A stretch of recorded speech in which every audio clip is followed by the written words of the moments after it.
Magandang araw, this is Phelaine.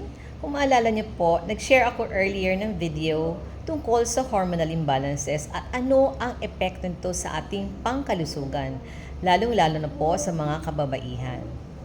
Ngayong araw, gusto ko pong mag-dwell specifically sa PCOS. Dahil ang PCOS po, ang pinakadahilan pa rin nito ay hormonal imbalances. Alam mo ba na ang PCOS ay Polycystic Ovarian Syndrome?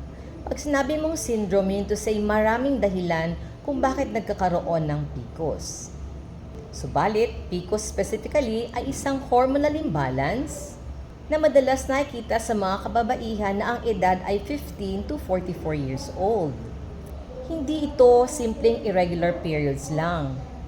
Kapag may PCOS, maaari kang makaranas ng sobrang pagtaas ng timbang, acne, mood swings, hirap magbuntis, at minsan pati sobrang pagod at brain fog. Bakit hindi dapat ipagwalang bahala ang mga ito? Kasi ang untreated PCOS ay pwedeng humantong sa mas seryosong health problems tulad ng diabetes, sakit sa puso at infertility o hindi pagbubuntis. Pero may good news, dahil ang PCOS ay manageable kapag maagap na natutukan. Sa tamang lifestyle changes, tamang pagkain, ehersisyo at guidance ng doktor, unti-unti mong makokontrol ang hormones at babalik ang energy, confidence at sigla mo. Mga sis, huwag nating balewalain ang katawan natin.